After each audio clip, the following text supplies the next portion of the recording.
Good morning, OPCC. Good morning to those of you online. My name is Jason Barrett. I am a member here. I'm also on the board. I will start this morning with a quick explanation as to why it is that you're listening to me, because this is not my day job. This is not my normal. So Jimmy, in his infinite wisdom, made a few phone calls, and the first one went out to, it's hard to say it, as a guy, but a pretty handsome dude. It was a no. I'm sorry, ladies. And then tried a really nice salt of the earth kind of guy, like a Charles. Also no. Then tried a pretty funny guy, like a Nate Bargatze type. Do we all know Nate Bargatze? Still no. And so if you know Jimmy, he's a lot of things, and persistent is one of them.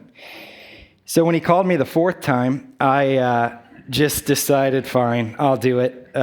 He wore me out, and so here I am. No, that's not true. But I heard that at a K-State commencement speech a couple years back, and I thought, man, I got to use that someday. And so he did it a lot better than I did, let me tell you that. So honestly, I am following Pat, Corey, and Charles. Also, Jimmy will be back next week, so you guys can all, take a deep breath. I was sitting out here real quick. This is not in my notes, but the band is so good here. It was one of the first things when we walked in the door here for the first time. I was like, these guys are good, man. Like, Sean is fantastic. Corey is fantastic when he gets up in front of the microphone. He's back there right now trying to zoom me in on that camera. I don't know who was doing the drums, but you guys are great. And so you need to know that, and I just want to make sure that maybe we give them a little round of applause. Yeah. There's the drummer. Good job, dude. I so wish I could do that. Okay. Well, let's get down to business. I ran long last time. Sorry. I talk a lot. That I definitely do for my profession. So, we are in Matthew 9, 35 through 38 today. The way I approach something like this, it probably comes from my schooling back in the day. And so I don't know, it's not like I went to public school, so this is just the way I go about it. But I really like to look at where have we been getting up to this point, getting to 35 to 38. Then what's the message for today? And then where are we headed? Okay? And that gives us the context, I think. Now, not everything in the Bible is written in like a chronological order historically, but it is written in this order in Matthew. And so we're going to take a minute and take a look at those things, see what we can tease out. At the end, I got a lot of verses, you guys. Like these tabs right here are literally so that I can find them fast as we're going through them. So a lot of verses. We'll end with some application, share some stories. That's the plan. Sound good? Okay, I hope so. So just real quick, Matthew 9, 1 through 34, and I'm just going to kind of go through some bullets here. I think it's important for several reasons, and we'll kind of call them out as we go along. But we start in Matthew 9, 1 through 8, and he forgives and heals a paralyzed man. Okay? Now, that man was brought to Jesus by his friends. And it's the faith of his friends that healed him. Okay? And then when I'm looking at that, I can't help but see, like, that sounds like the dude that I literally had in my notes. This is the guy that was lowered through the roof. It's not the guy that was lowered through the roof, okay? This is a guy brought in another way. Can't swear that it is or isn't, but okay, so let's go look at the verse where he was lowered through the roof. Luke 5, 17 to 20. So I'm getting older, I can't see as well. One day, as he was teaching, Pharisees and teachers of the law, who had come from every village of Galilee and from Judea and Jerusalem, were sitting there. And the power of the Lord was present for him to heal the sick. Some men came carrying a paralytic on a mat and tried to take him into the house to lay him before Jesus.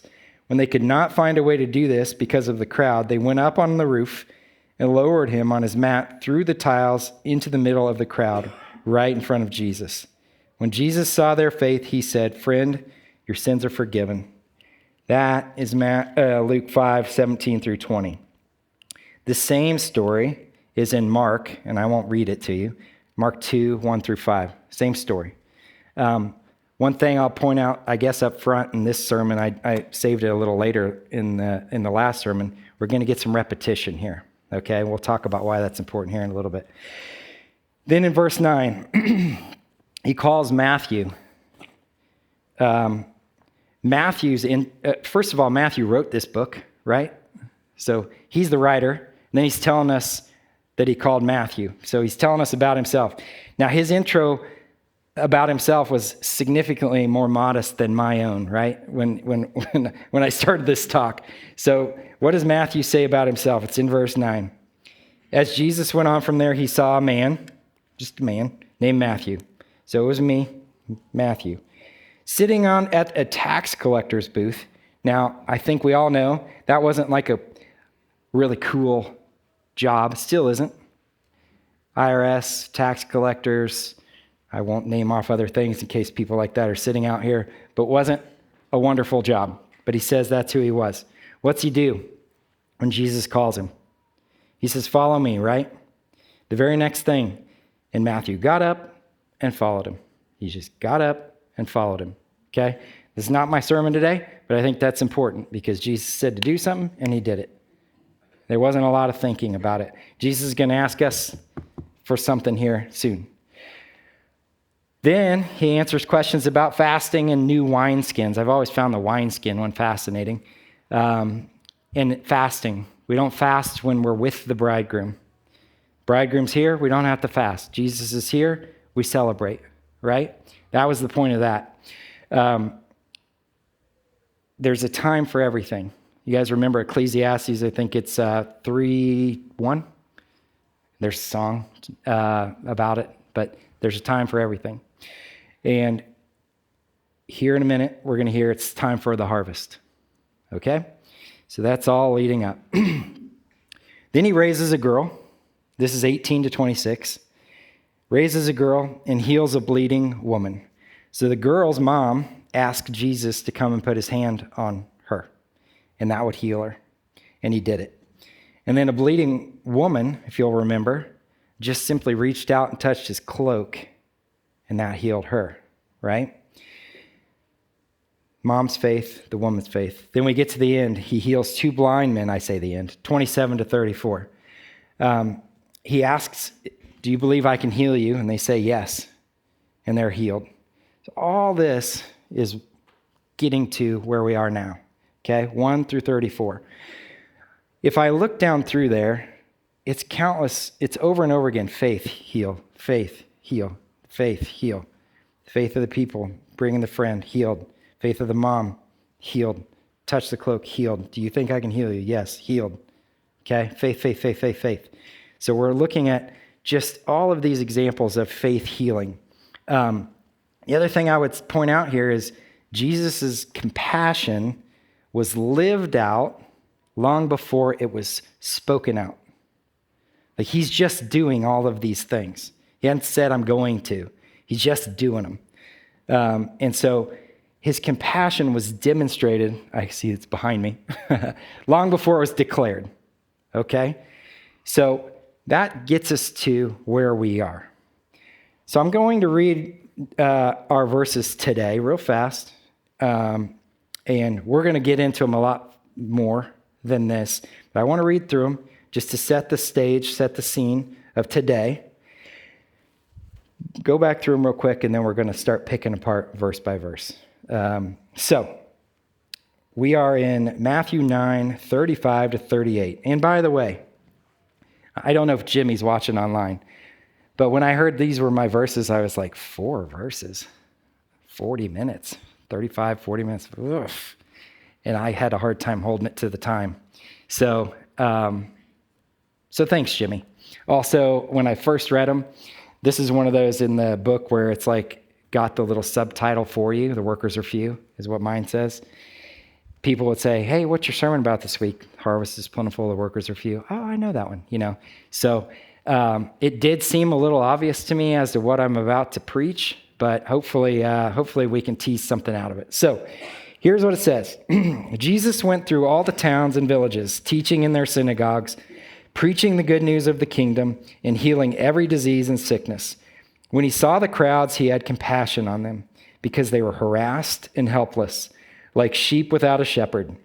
Then he said to his disciples, the harvest is plentiful, but the workers are few. Ask the Lord of the harvest, therefore, to send out workers into his harvest field.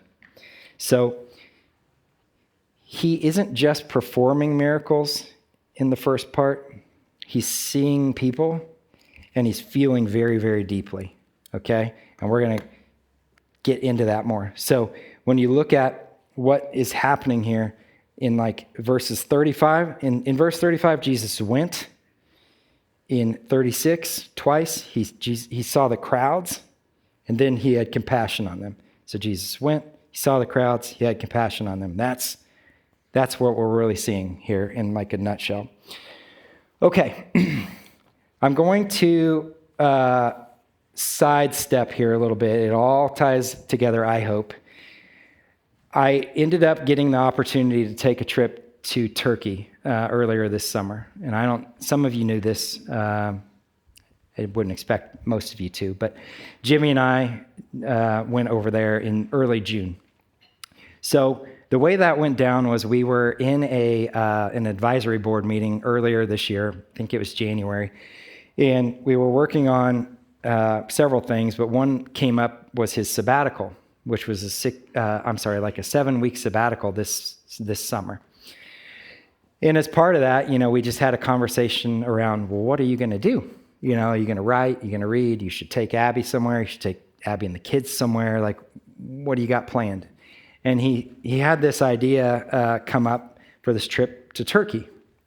And it's a group out of Nashville, and they were leading this tour.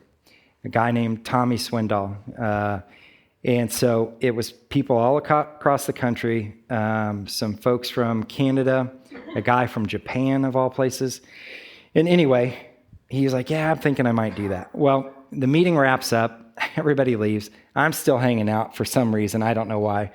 And he goes, hey, bro, I think you need to go on that trip to Turkey with me. And I was like, and he's like, dude, you got the money, you got the time. And I was like, fair. I probably do. I don't have a really great excuse. And so I asked my wife, what do you think? And she was no help. She was like, I think you should go, And so I was kind of looking for, I can't because of, this, that, and the other. No, I definitely could do it. So anyway, I went. And has anybody in here been to Turkey? I know we have several folks. How cool of a trip is that? Like, it's awesome. So the point of the trip was to go and trace some of what Paul had done in Western Turkey, some of the places that he had been, and then to visit all 7 churches of Revelation. They're all over there. And so that was the point. I didn't read this out earlier, but just to give you like an idea, we went to ask the Antalya Harbor. You guys ever heard of that? Funny, I asked the first service if they had either. It's in here. That's where Paul lands. He comes into the harbor and he takes off up into Turkey out of that harbor. Quick side note about that harbor. It's about as big as like a grocery store parking lot, like a Price Chopper parking lot. It's not very big at all. And in the entry point to that harbor is about, like if you could go all the way to the far, not the sanctuary wall, but maybe all the way out. It's about that. So if Paul had been coming in on a boat, you could just say, hey, Paul, and he would hear you, just for sure. I promise you. And he would turn, what's up, man? Like that's how close that little harbor was. So we went there. We went to Perga. We went to Pisidian Antioch. We went to Hierapolis, Colossae, Laodicea, Aphrodisias, Philadelphia, Sardis, Thyatira, Pergamum, Smyrna, Ephesus, Priene, Didyma, Miletus, tons of places. It was awesome. I bring all this up because, well, several things. Just to go through it. They're very Greco-Roman influence, very, very Greco-Roman influence, meaning a lot of Greek culture, a lot of Greek architecture, Roman architecture. The food is that way. The people look like that. Shame on me, but like I was scared of Turkey at first. Like I was like, Turkey, oof. You know, that sounds dangerous. And I can tell you, I could have left keys in the car and stuff sitting out. And like, I looked it up before I left. We're 8 or 9 times more likely to be a victim of a crime over here than we are in Turkey. So super safe, very neat place.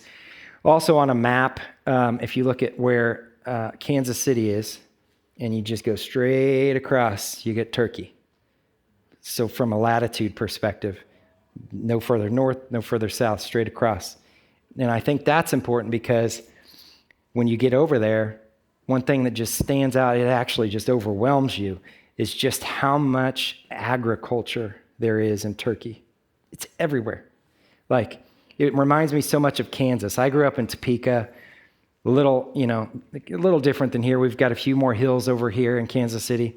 They have more mountains and definitely have an ocean that we don't have, but those valleys are full of crops, to the point where I meant to say this in the first service, and I think it's really interesting.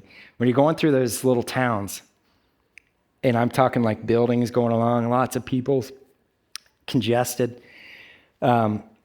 all along in the city, you know how we have car dealerships? You know, you'll have like the Chevy dealership or your dealership. I can't do advertisements during a sermon. They, I swear to you, had tractor dealerships. Like you'd be going along and all the tractors would be lined up at the street. The red ones, then down the block. The blue ones, then down the block. The green ones. I swear to you. No cars, but tractors. All right? So that's how much agriculture played a part in their world.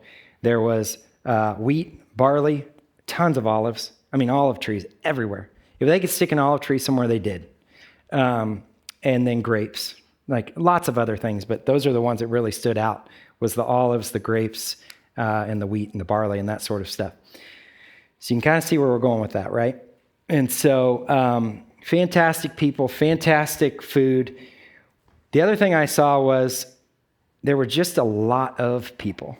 Like when we landed in Istanbul has 18 million people.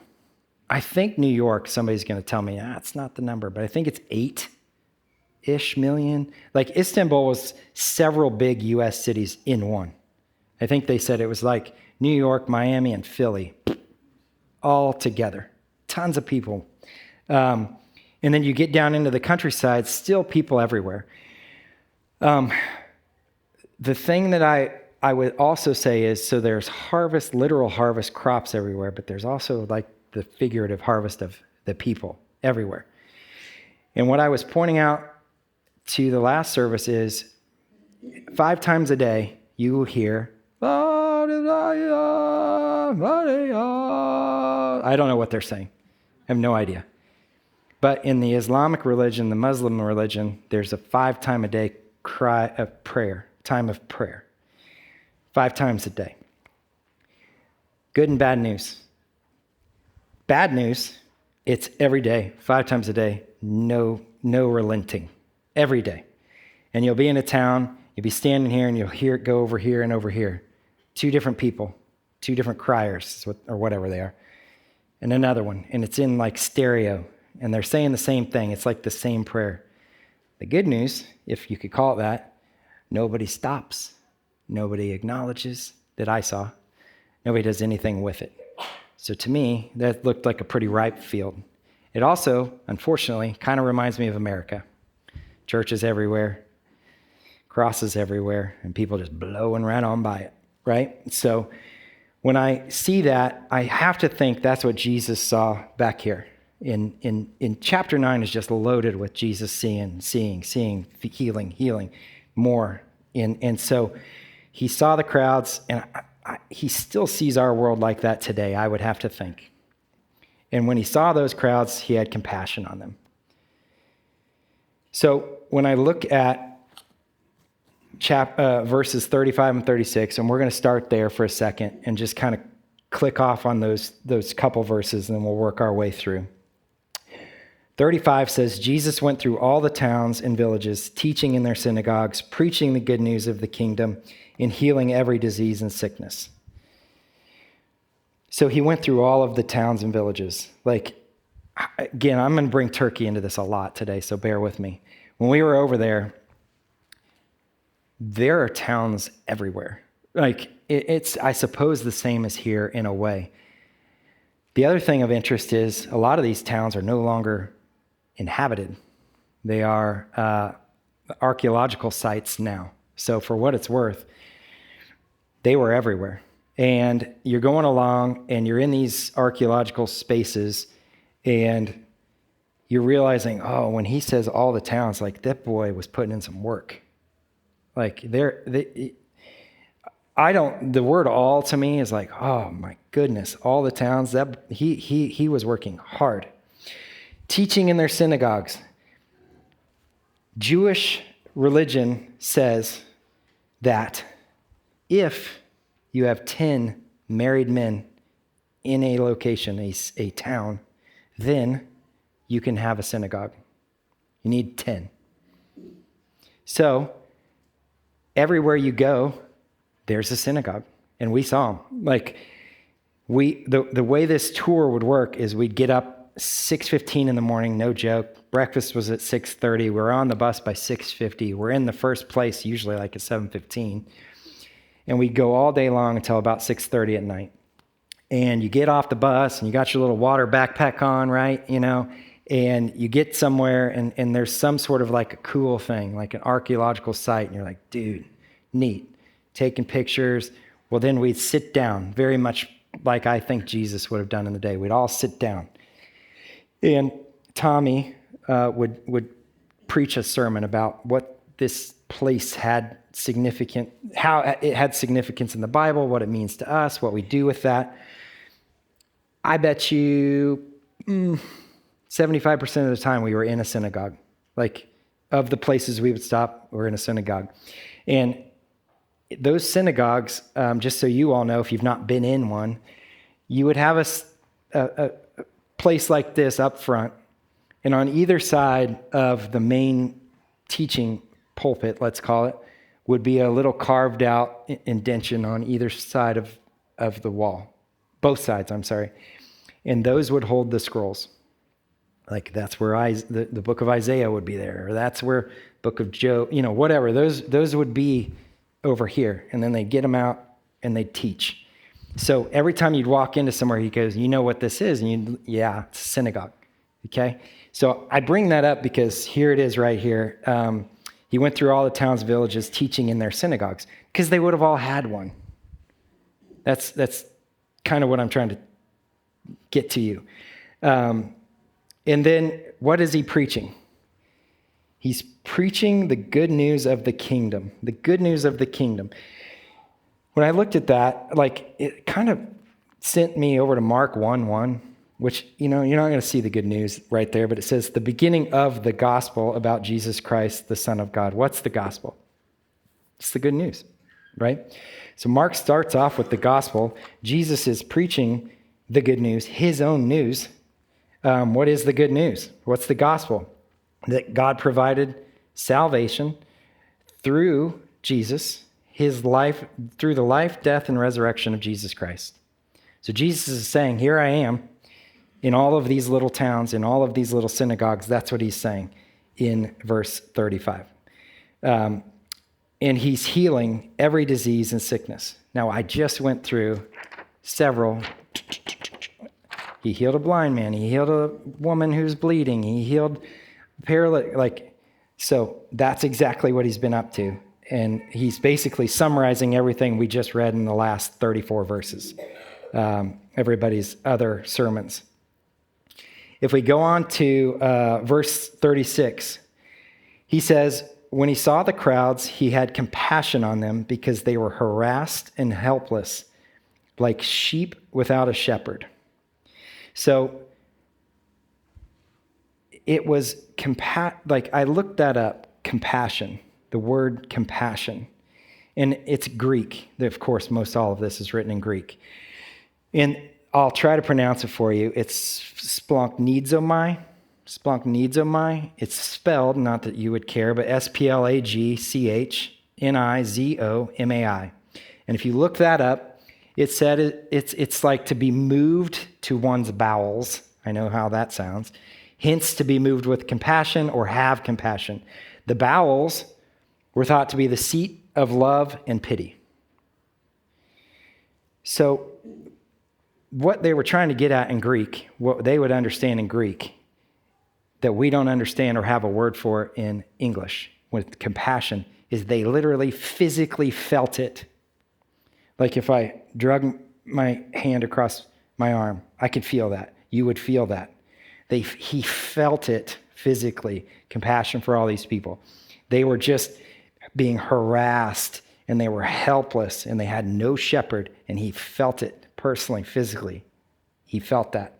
And so he really gets at that physical feeling of that compassion. So audience note-wise, harassed and helpless. They were sheep without a shepherd. And that's really the big takeaway right here. Have you guys ever felt that way? Like harassed, helpless? Have you ever felt like you were a sheep without a shepherd? Have you ever seen anybody in your life that you're like, they could use some help? I can tell you this, when we were in Turkey, most of the reason that it was comfortable for me is because of Tommy, the tour, and a guy named Ozan, Ozan. Ozan was our Turkish guide. Tommy was our Christian guide. So if I had none of that and you just plopped me down in Turkey, I would have been a sheep without a shepherd. I would have been like, oh no, now what? Now I would have felt safe-ish, but I would have really felt like a sheep without a shepherd. So I understand what he's trying to say here. And that's kind of the piece that I'm trying to drive home with you all. If we go on to the next verse, it really gets to, so what does Jesus do about this? All these people that were harassed, helpless, they felt like they were sheep without a shepherd. What does he do about it? And we're just going to take 37. Then he said to his disciples, the harvest is plentiful, but the workers are few. The harvest is plentiful, but the workers are few. So here's one where we're going to see some repetition here as we go along. But Jesus sees ripeness, not resistance. So he sees this opportunity to harvest. And what is the harvest? Discipleship, preaching the gospel, kindness, all those fruits of, we'll see some of those here in a minute, but getting the gospel to the people that need it. If you look at Luke 10, 1 and 2, you'll see a parallel in the Bible here. After this, the Lord appointed 72 others and sent them 2 by 2 ahead of him to every town and place where he was about to go. And he told them, the harvest is plentiful, but the workers are few. Ask the Lord of the harvest, therefore, to send out workers into his harvest field. Why do we see repetition in the Bible? Why is there repetition in anything? Like I was picking on my son earlier. Yesterday, I'm like, how many times do I have to tell you the same thing? The same thing. It's crazy. And I know you guys have been kids, and your spouses currently probably, you're hearing some of the same things over and over, and you won't listen. And I'm that same way. My wife can attest to that. She tries to help me all the time. But we need to hear it because we don't listen, and there's something important there, and we need to act on it. And that's why you'll see so much repetition in the Bible. So we see it in Luke. We just read it in Matthew. We're going to see, I've got more for you. They're coming. It's not going to be right here, but you're going to see it again and again and again, just like the faith verses from 1 to 34. Somebody had faith, healed. Somebody had faith, healed. Somebody had faith, healed. Over and over and over again. We'll try it this way. Maybe you'll listen to me this way. What about this? Same, again and again and again. So, I got to get to the right spot. So the need isn't new, is what basically I had written down here, but the urgency is still true. So he mentioned it in Luke. He sent 70 people out 2 by 2. He mentions it here in Matthew. Again, need is not new. We need help. We've got work. It's a harvest. Let's go. The crowd is not the problem. The crowd is actually the gift. It's the church's complacency. It's our individual complacency that might be the problem. Maybe. I'll just leave it there. In Turkey, I mentioned there were literal fields everywhere. I sat on the left side of the bus. Jimmy, who's a lot taller than I am, clearly, which is why I keep standing away from the podium so you can see me. Very short. So I got jammed in by the windows on the inside, over to the side, which was a great vantage point to look at all the fields as we were going from one place to the next. And sometimes we'd be on that bus for an hour to 2, just depending how far we needed to go. We'd work our way through the day, spend a couple hours on the bus, do the last stop, and then we'd be all set for the next day because we were where we needed to be. And I could look out those windows, and and when I say it was field after field after field, if you've ever driven from here to Denver, you ever done that down I-70? Anyone? It is forever. Now, and what do you see? You see wheat and more wheat and some more wheat and prairie grass and wheat.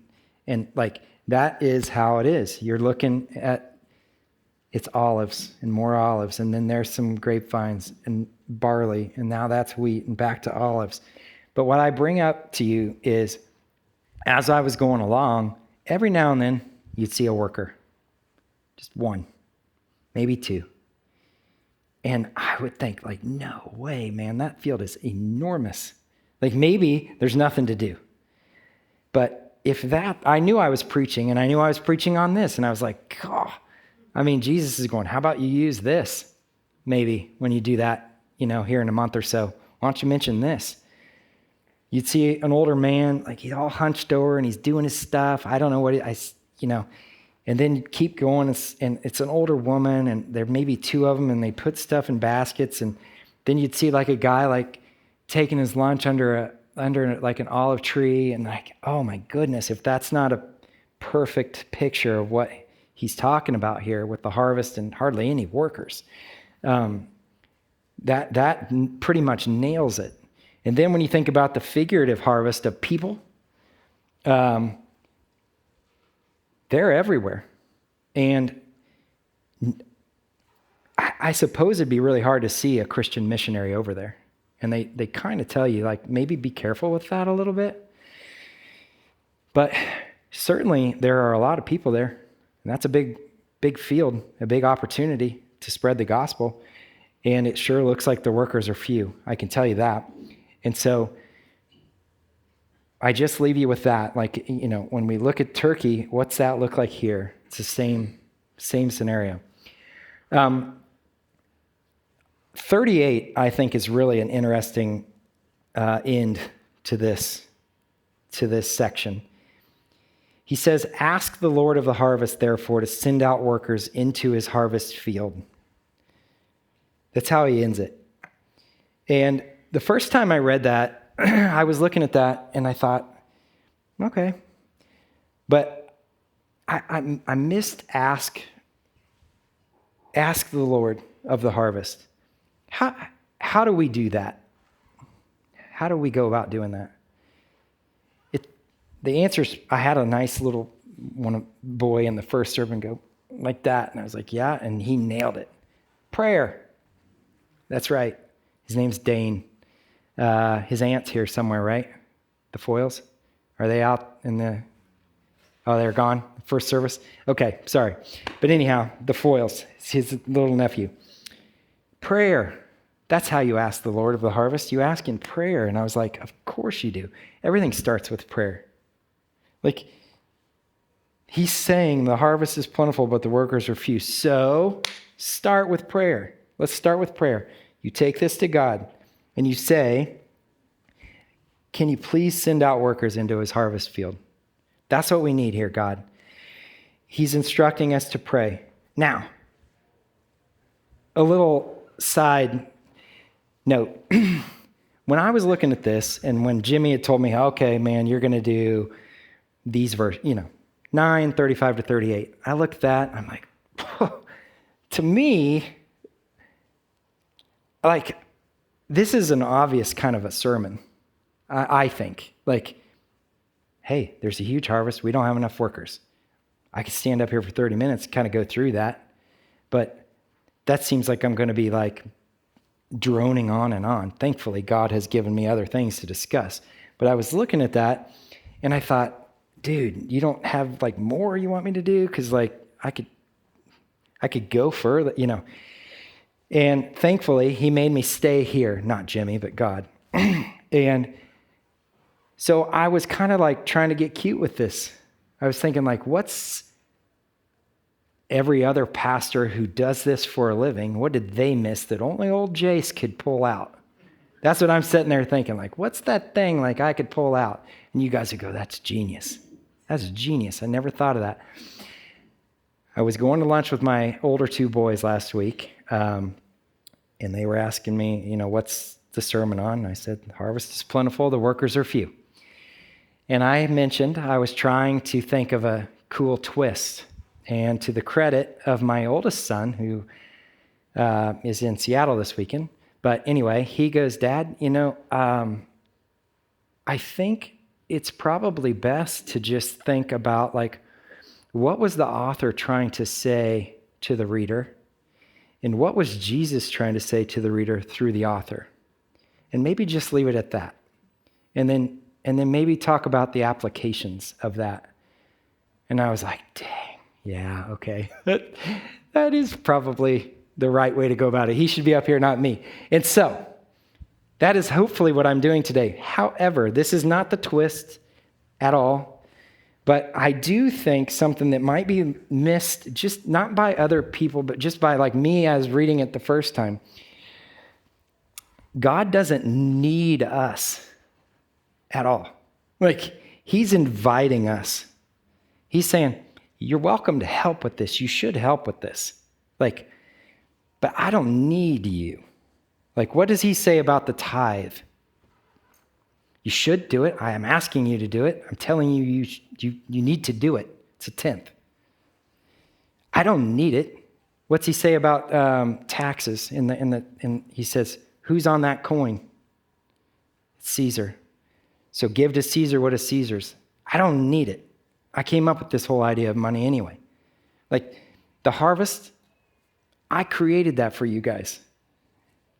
I'm asking you if you'd like to help. That's all. And so when I look at that, it's a gift to be involved. Like we get to be involved. When I was a kid, again, I think I said I grew up in Topeka, and my grandmother had a garden. Like this was a big garden. And probably I was a child and I might be exaggerating, but I feel like it was the size of this room. Like it was big. And my dad and my uncle would till that garden every year to get it ready. And like a hand tiller, like back when men were men, and they like this, all those rows. And I mean, it would just crawl through that dirt, and it would send up dust, and they just drip like everywhere. And they'd both be going, and they'd get that garden. Then we'd all plant it. There's just different ways to plant everything. Like potatoes, you kind of cut in half, put in the dirt. You got seeds, you got all this stuff. Get all that ready. Then we would till that garden all year long with the little hand trowel. Like, that's what a hoe is for, in case nobody knew. And you take that hoe, it's flat, and you use the corner. And you pull the weeds out with the corner. Then they came up with that thing that was a wheel.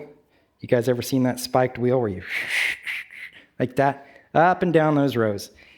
We kind of thought it was fun, but it was work. All that to say, God is not saying, help me plant this garden and do all this work. It's not what he says. He says the harvest is plentiful. He didn't say, hey, it's going to take a lot of work, but when we're done, there's going to be a sweet harvest. He said, I did all of that. It's done. Okay? Fast forward. All of a sudden, throughout the year, you start to get crops. And we loved it. Have you guys ever harvested?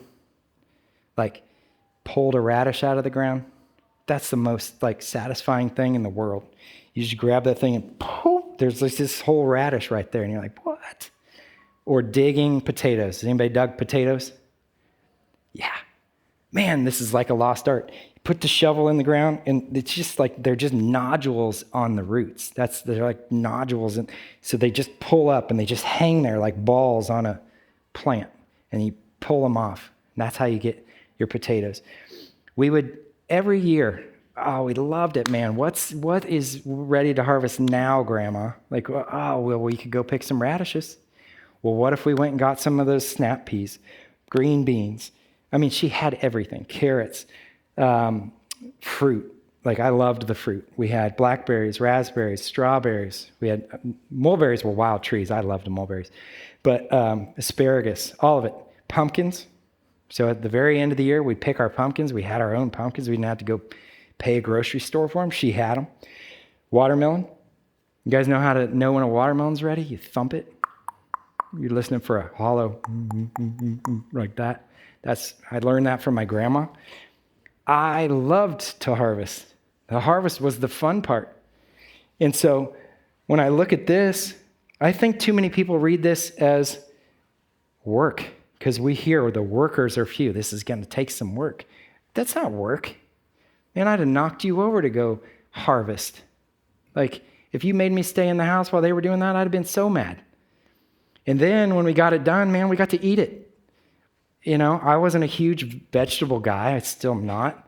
But I loved the fruit. And we ever snapped peas? Have you guys ever done that? Snap the top, peel it around. We'd sit on our back deck and snap peas.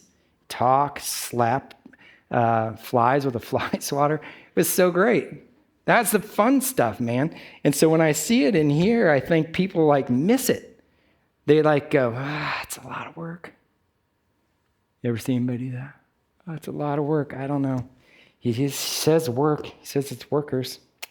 I don't know. It's not work. I can tell you. And so when I see that, I say it's a gift. It's super rewarding. It's a blessing. He's giving you he's offering you the chance to do it. And I think we need to see that he doesn't need us. He lets us help.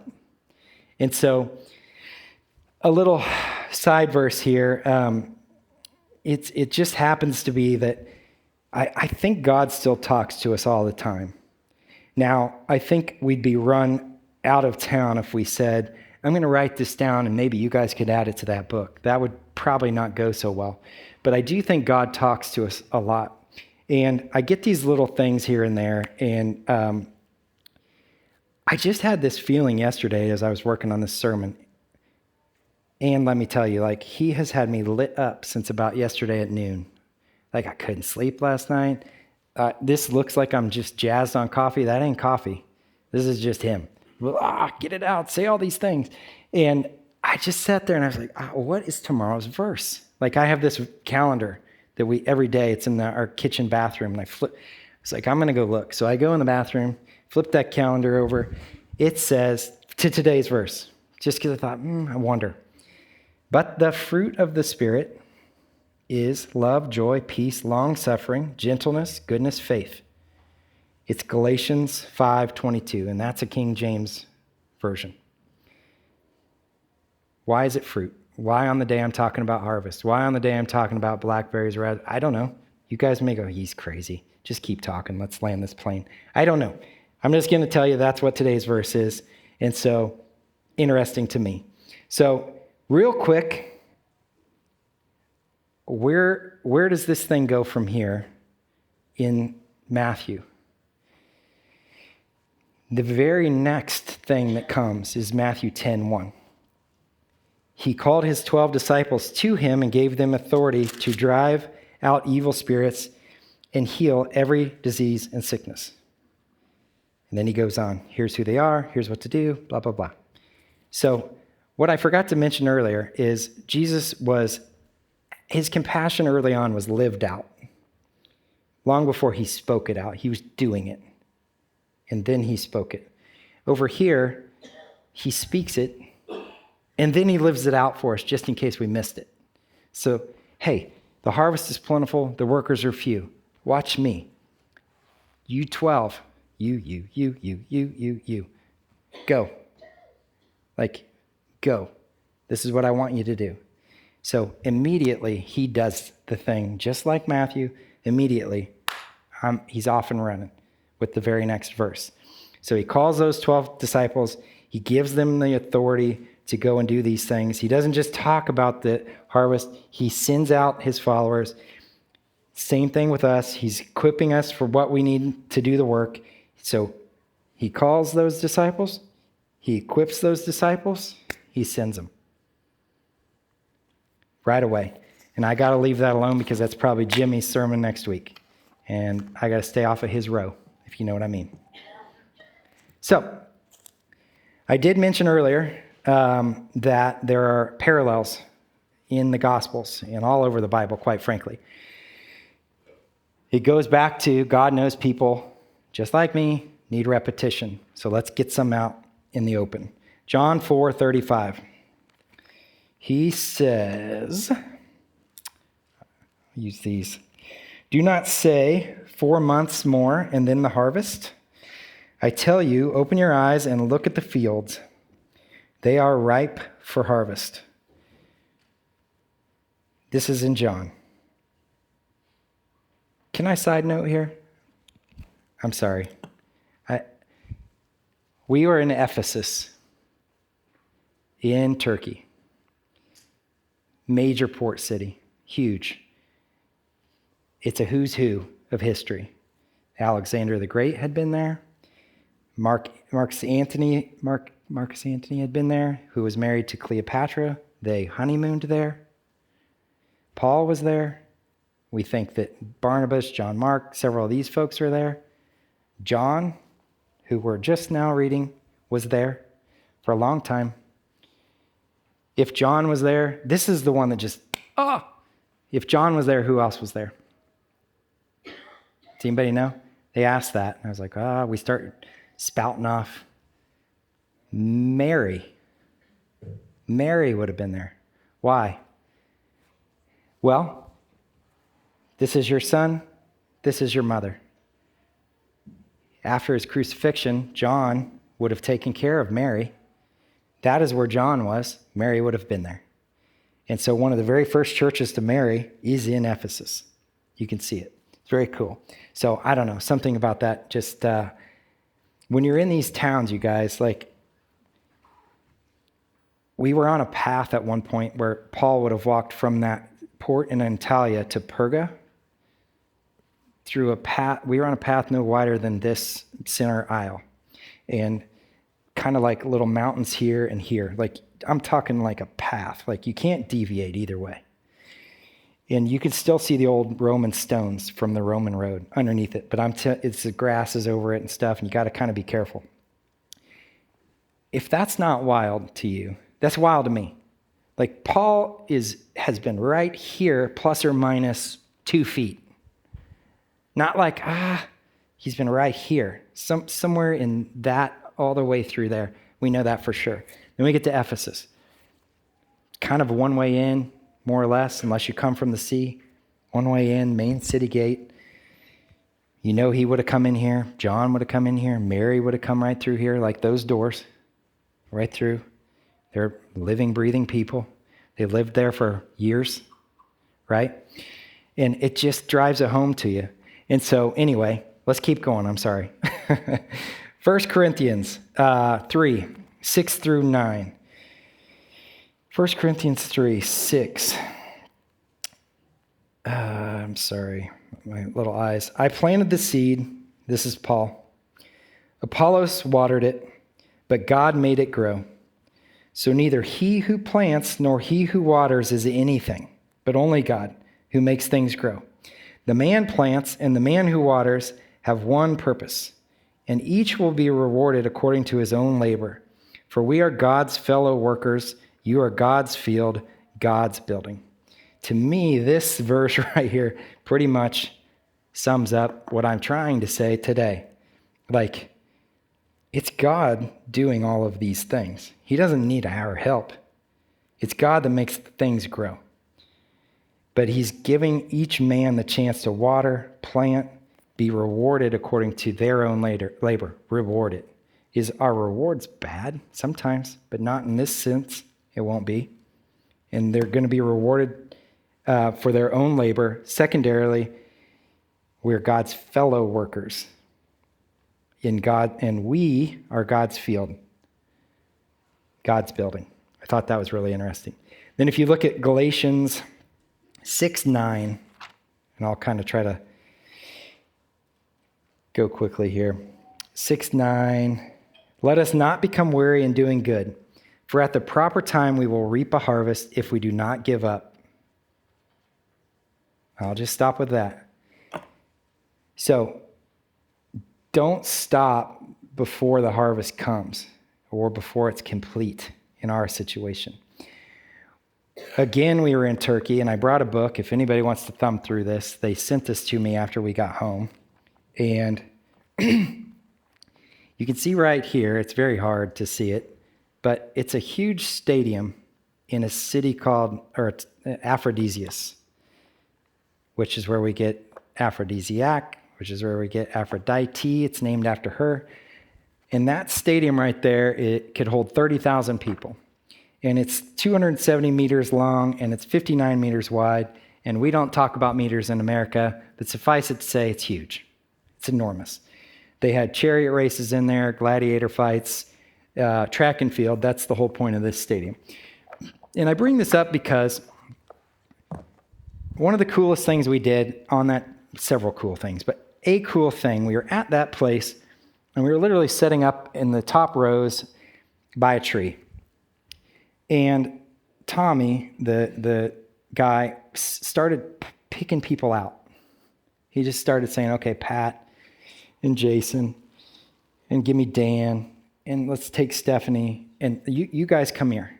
And so he said, and I don't mean that here, but he took that group and he said, I want you guys to go down onto that field, and I want you to start on that end, and I want you to run to the far end, and then I want you to come back, and that's going to be your race. You can walk, you can jog, you can run, then jog, then walk. You can do whatever it takes to get down there and come back. Everybody good? Yep. So they go down. And you could still get all the way down onto the field today. And once they walked away where they couldn't hear us, he said to the rest of us, I want you to pick out 2 or 3 of those people, and I want you to cheer them on like you've never cheered somebody on before in your life. Like, I want you to go, Dan, man. Like, Dan, come on, Dan. You're doing great, Dan. Keep it up, Dan. You know, like, oh my God. You know, the whole time. And we did this.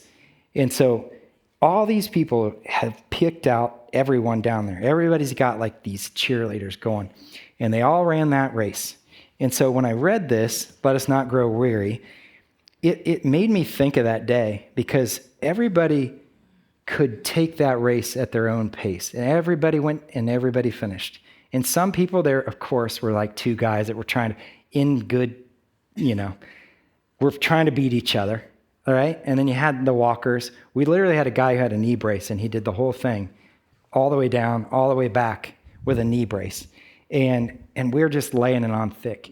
And I say that because when he asks us to go and harvest, he means at your own pace. When I pulled out this do not grow weary, do what you can, right? And we're going to get into some application right here. But he's basically saying, but with the don't grow weary, he's like, set your pace. You run it at your pace.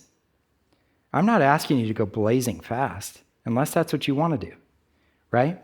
So as we start thinking about this harvest and maybe joining in, set it at your own pace. Do not grow weary. So we're getting into the application here. Harvest or work where you already are. Your family, your friends, your neighbors, your coworkers, just right there. You don't have to go to Turkey. You can. But what about just right where you are? Like, I have 5 sons. It's probably a good start, right? At work, that's a pretty good place for me to do that too. I coach. I mentioned in the first service, a couple of my former baseball players were in here.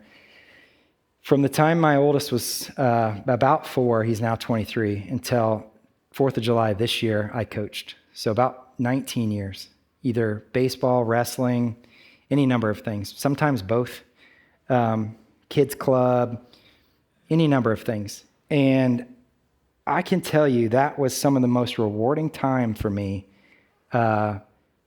It's hard work, and you get off of work, and sometimes you can't get off of work fast enough. Like, the baseball games are Friday night. They start at 6. You need to be there at 5, which means I'm leaving work at 4:30. My change of clothes is in my work bag. It's like, Stephanie would go to Arkansas. I'd be in Kansas City. Then she'd be in Kansas City. I'd be in Iowa, like all the time, right? And I loved it. And one thing that I got to do with that, like, I'll just use this the baseball team. We prayed before every single game. I brought them in. I said, hey, boys, let's take off our hats. God, pray for these boys. I pray they have fun. I pray that they enjoy this game. Keep them safe. Let them stay healthy, happy. Let them be good kids. Let them know you. We ask all this in Jesus' name. Amen. Something like that every time. Put their hats on, off we go. And I think that's harvesting, maybe. It certainly didn't hurt. And that's where I was. And that's what we did. And I don't know if they're all Christians. I don't know. Maybe they're not. Maybe if I opened my eyes, I'd see some of them not praying. I don't know. But we prayed around them. That's for sure. And so if you don't have that and you lack creativity, our church certainly could use your help. Kids volunteer, children's ministry, tear down, clean up, coffee, greeting. We have security here. I don't know if you guys knew that. We're all safe. Like discipleship groups, Bible studies, men's groups, women's groups. That's all here, And so there's plenty of opportunity there. It doesn't matter if it's big or if it's small. It's all harvest work, the way I think of it. We're reaching people for God. So I would just say God's offering you a part in his story, and the harvest is plentiful. So when I say that, when I say God is offering you a part in his story, maybe the last, I don't know, another turkey thing. This book, to me, comes alive when you get into it and then you go to where it happened. Like I haven't been to Israel yet, but Turkey, you start, I'm not like an idiot. Like, I know these things happened, but you lose track of, like, this happened. Like, Paul was right here. Like, we saw where Philip was martyred, hung, right? Beaten at the gates of the city, dragged through the streets, taken up on top of a hill, hung. I'll save you some of the rest of what happened. Okay?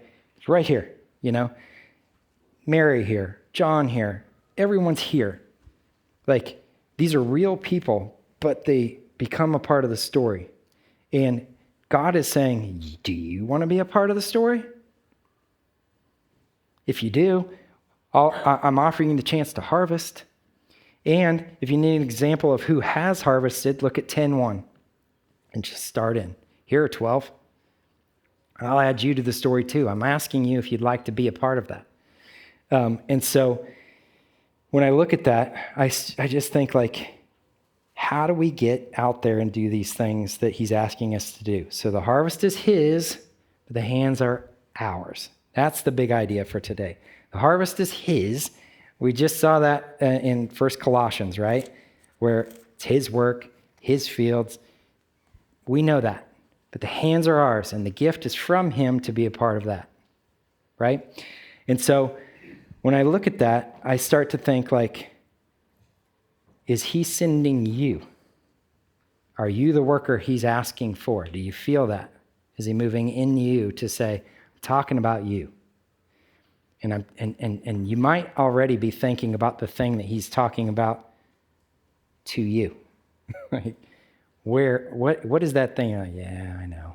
Like, I hear you. That's how God's talking to you. It's in here. What is it? Where is it? So he's just simply saying, will you pray? Ask God. Will you go? And will you say yes to God's invitation? So just to pull it back to my bad starting joke, if you get that fourth call from Jimmy, like I did, theoretically, are you going to pick it up, answer, say, yeah, I'll do it, right? You got me. Handsome, kind. What was the other one? Funny. Pretty not funny, but like, you got me. Like, he's calling you, he's picked on you, he's put something in your heart today, and you're going, yeah, I can do that. Like, will you answer that call? So, I'm just going to reread that passage so that you have it fresh in your mind. Of course, I've already moved off of it. Maybe God will be kind enough to help me get to it. Just the final two. Then he said to his disciples, the harvest is plentiful, but the workers are few. Ask the Lord of the harvest, therefore, to send out workers into his harvest field. If you just bow your heads with me and pray. God, I'm overwhelmed by what you've shown me, what you've asked me to do. I pray that I've gotten this out there as you've asked me to do it. And God, I pray for this congregation, all of the people sitting out here. Help your message land with them and expand with them.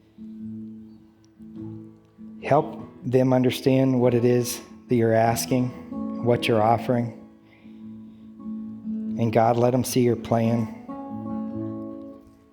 And God, I just pray as we go out this week that you would keep us healthy, you would keep us happy, you would help us find you, know you, reach other people. And God, I simply ask this in Jesus' name. Amen.